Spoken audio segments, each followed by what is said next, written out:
मोदी साहब ने इलेक्शन से टाइम निकाल के भूटान का दौरा किया है उन्होंने, जो उसमें सबसे बड़ी बात है 2 दिन का दौरा होगा। हाईएस्ट सिविलियन अवार्ड भूटान का पहली दफा किसी को दिया है, ये मोदी साहब को ऑनर मिला है। जो अवार्ड दे रहे हैं उसका नाम है दुर्ग गेलापो, हाईएस्ट सिविलियन अवार्ड है जो कि वो दे रहे हैं।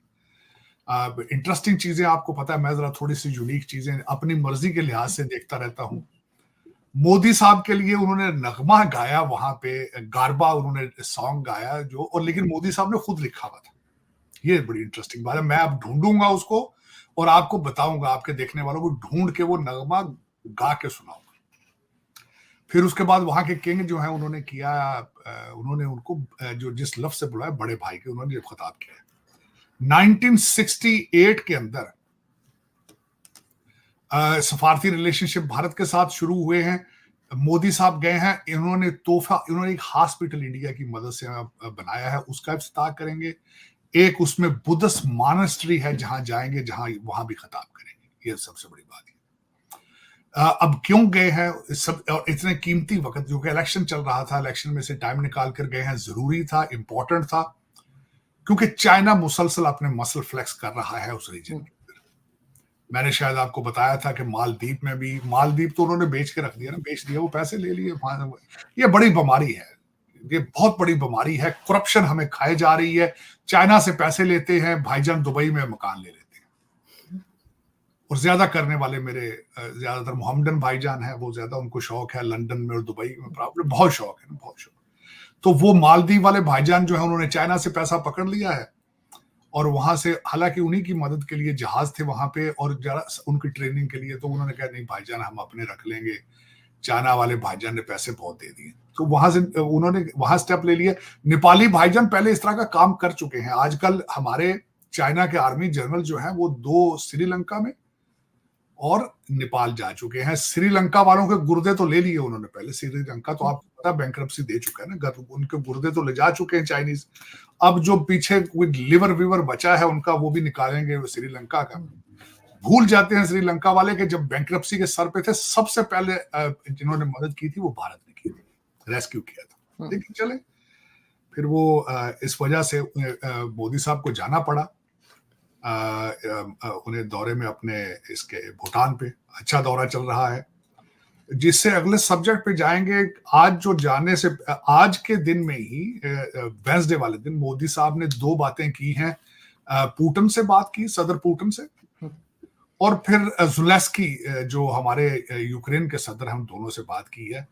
और जो मेन इसका कंक्लूजन था, डायलॉग एंड डिप्लोमेसी पे उन्होंने कहा है। और दोनों ने, प्रेसिडेंट पुतिन ने और जो यूक्रेन के सदर हैं, उन्होंने मोदी जी को इलेक्शन के बाद आने की दावत दी है।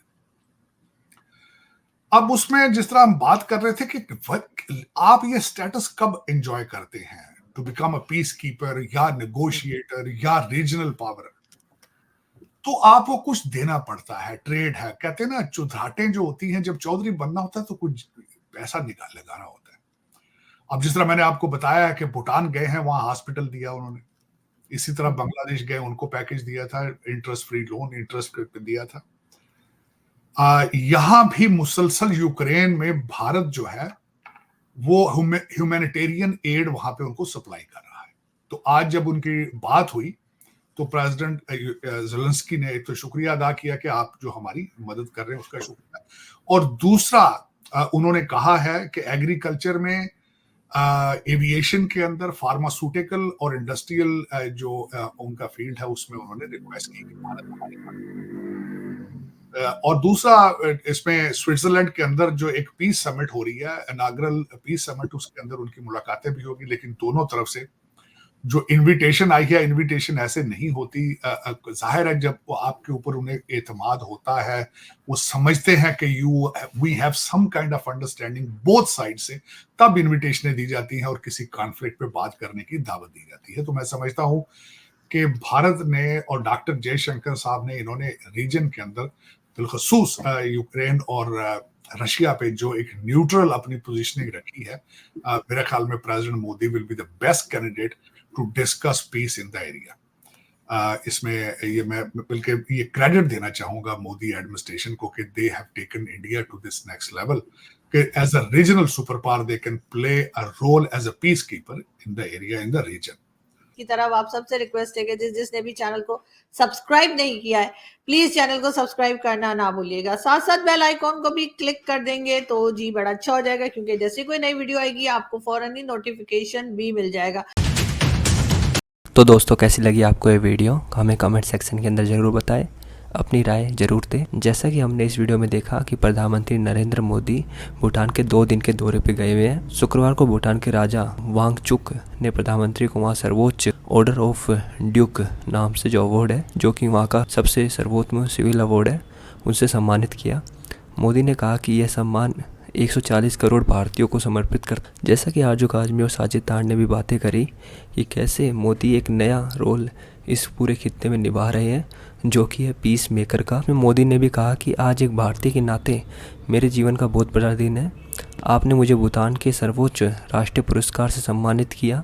हर पुरस्कार अपने आप में एक विशेष हो, लेकिन जब किसी अन्य देश से पुरस्कार मिलता है तो ये महसूस होता है कि हम दोनों देश सही दिशा में आगे जा रहे हैं। इससे पहले वे राजधानी थिम्पू के स्वच्छ चियोंग पैलेस भी गए थे। यहाँ पर औपचारिक स्वागत हुआ। उन्होंने भूटान के राजा वांगचुक से मुलाकात करी। भूटान पहुंचने के बाद प्रधानमंत्री शेरिंग टोब्ले ने पारो एयरपोर्ट पर मोदी के गले मिलाकर स्वागत भी करा और उनको मेरा बड़ा भाई के नाम से भी बताया और उन्हें गॉड ऑफ ऑनर भी दिया गया। तो दोस्तों कैसी लगी आपको ये वीडियो हमें ज़रूर बताइए। आरजू काजमी और साजिद तार ने इसी के रिगार्डिंग पूरी डिबेट करी है। आपको कैसी लगी है पूरी डिबेट, ये भी हमें कमेंट सेक्शन के अंदर ज़रूर बताएं। प्रधानमंत्री के बाद अब सोशल मीडिया के पोस्ट किया और वहाँ पर जो राजा जिम खेर न्यागले वांगचुक से मुलाकात मिलकर खुशी हुई और हम दोनों के रिश्ते बेहतर होने पर विचार विमर्श भी किया। मोदी के भाषण में अहम बातें, मोदी ने अपने भूटान में विरासत का हिस्सा है और तो दोस्तों कैसी लगी आपको ये वीडियो आरजू काजमी और साजिद तार की, हमें कमेंट सेक्शन के अंदर ज़रूर बताएं, अपनी राय ज़रूर दें और ऐसी डिबेट देखने के लिए बने रहे हमारे चैनल पे और लाइक शेयर सब्सक्राइब करना ना भूलें।